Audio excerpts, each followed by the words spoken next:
بسم اللہ الرحمن الرحیم۔ ایک مسئلہ انہوں نے یہ پوچھا ہے کہ اگر شوہر نے 3 طلاقیں دے دیں اپنی بیوی کو، ٹھیک ہے، تو اب وہ کیا کرے؟ یعنی بیوی یہ چاہتی ہے کہ میں اپنے اسی شوہر کے پاس رہوں، تو اب جو ہے نا اس کے رجوع کی کیا صورت ہوگی؟ ٹھیک ہے، تو یاد رکھیں اس کے اندر جو ہے نا میں تھوڑی سی آپ کو تفصیل ذکر کر دوں مختصراً۔ وہ یہ ہے کہ اگر بیوی یہ چاہتی ہے کہ وہ اپنے پہلے شوہر کے پاس ہی رہے اور شوہر نے اس کو 3 طلاقیں دے دیں، ٹھیک ہے، تو اب وہ بیوی عدت گزارنے کے بعد، ٹھیک ہے، عدت گزارنے کے بعد کسی دوسرے مرد سے نکاح کرے اور وہ مرد اس کے ساتھ ہم بستری کرے۔ عدت گزارنے کے بعد وہ مرد اس کے ساتھ نکاح کرے، نکاح کے بعد ہم بستر بھی ہو، ٹھیک ہے، اور اس کے بعد جو ہے نا وہ شوہر اگر چاہے تو اپنے پاس رکھے اس عورت کو، اور اگر چاہے تو اس کو طلاق دے دے، ٹھیک ہے، نمبر 1۔ نمبر 2 یہ ہے کہ یہ اتفاقاً اس مرد نے ہم بستری کر لی اور اس کے بعد وہ مر گیا، تو اب یہ عورت عدت گزار کر پہلے والے شوہر کے پاس واپس آ سکتی ہے۔ نمبر 1 یہ مسئلہ کلیئر ہو گیا، ٹھیک ہے۔ نمبر 2 یہ ہے کہ عورت کو 3 طلاقیں ہو گئیں، اب وہ اپنے پہلے شوہر کے پاس واپس آنا چاہتی ہے، تو اب یہ عدت گزارنے کے بعد کسی مرد سے نکاح کرتی ہے، اور نکاح کرنے کے بعد وہ شوہر ہم بستری نہیں کرتا اس کے ساتھ، حقوق زوجیت ادا نہیں کرتا، بلکہ نکاح کے بعد اس کو ویسے ہی طلاق دے دیتا ہے، تو اس صورت کے اندر فقہ حنفی میں امام اعظم ابو حنیفہ رحمۃ اللہ علیہ کے نزدیک یہ عورت اپنے پہلے شوہر کے لیے حلال نہیں ہوگی، اور یہ اپنے پہلے شوہر کے پاس واپس نہیں آ سکتی جب تک کہ دوسرا شوہر ہم بستر نہ ہو جائے، حقوق زوجیت ادا نہ کر دے۔ صرف یاد رکھیے گا نکاح کر لینا کافی نہیں، بلکہ فقہ حنفی میں امام ابو حنیفہ رحمۃ اللہ علیہ کے نزدیک ہم بستر ہونا یہ ضروری اور لازمی ہے۔ اگر ہم بستری نہیں ہوئی تو یہ عورت اپنے پہلے شوہر کے لیے حلال نہیں ہوگی، نمبر 1۔ نمبر 2 یہ ہے کہ نکاح ہوا، نکاح کے بعد شوہر ہم بستری پر قادر نہیں تھا، نامرد تھا، نمبر 1۔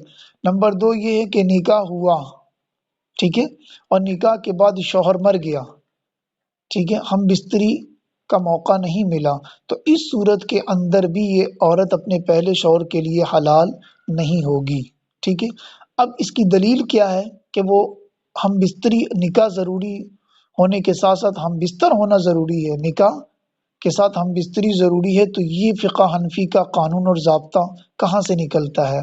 تو یہ جو ہے بخاری شریف کی حدیث ہے، اس کے اندر آپ علیہ الصلاۃ والسلام نے واضح طور پر ارشاد فرمایا، جب حضرت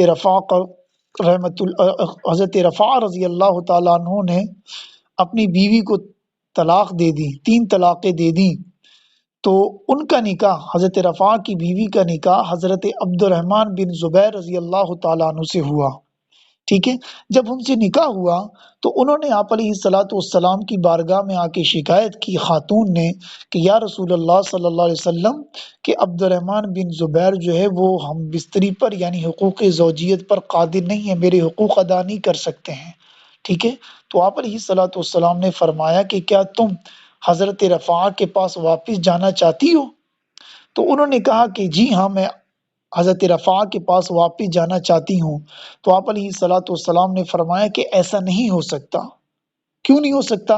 آپ علیہ الصلاۃ والسلام نے فرمایا یہاں تک کہ جو دوسرا شوہر ہے وہ تم سے صحبت نہ کر لے، یعنی ہم بستری نہ کر لے۔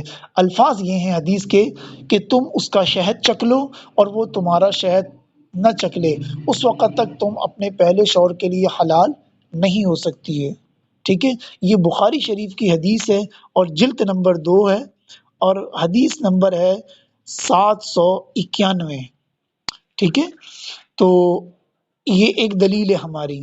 اسی طرح صحیح بخاری کی حدیث دلیل ہے امام ابو حنیفہ کی، اور دوسری دلیل جو ہے وہ صحیح مسلم کی جو ہے نا دلیل ہے، وہ حضرت فاطمہ بنت قیس کی، کہ ان کے شوہر نے ان کو 3 طلاقیں دے دی، تو ان کے ساتھ بھی یہی جو ہے حکم اور طریقہ اختیار کیا گیا کہ وہ اس کا شہد نہ چکھلے اور وہ تمہارا شہد نہ چکھلے۔ تو یہ دو دلیلیں یعنی بخاری اور مسلم دونوں سے فقہ حنفی کی دلیل ہمیں میسر آ گئی ہے۔ لیکن امام شافعی رحمۃ اللہ علیہ کے نزدیک صرف نکاح ہو جانا کافی ہے۔ اگر نکاح ہو گیا، اس کے بعد شوہر کی مرضی ہے، ہم بستری ہوئی یا نہ ہوئی، طلاق دے دی، اب وہ پہلے شوہر کے لیے حلال ہو گئی ہے۔ تو یہ اہل سنت والجماعت کے اندر جو چار مسلک ہیں، حنفی، شافعی، مالکی اور حنبلی، ان چاروں میں سے امام ابو حنیفہ اور امام شافعی کا آپس میں اختلاف ہوا ہے۔ ٹھیک ہے، تو ہمارے پاس ایک مضبوط دلیل ہے، بخاری میں بھی ہے اور صحیح مسلم میں بھی ہے۔ تو اس لیے دوسرے شوہر سے نکاح کرنے کے ساتھ ساتھ ہم بستر ہونا بھی ضروری ہے۔ اگر ہم بستری نہیں ہوئی تو پہلے شوہر کے لیے حلال نہیں ہوگی، اس کے لیے ضروری ہے کہ ہم بستر ہو۔ اگر وہ مرد ہم بستری کے قابل نہیں تو کسی تیسرے سے وہ نکاح کرے گی۔ ٹھیک ہے، ہم بستر ہونا یہ لازمی ہے، اور اگر ہم بستری نہیں ہوئی تو پہلے کے لیے وہ حلال نہیں ہوگی۔ اللہ تعالیٰ عمل کی تو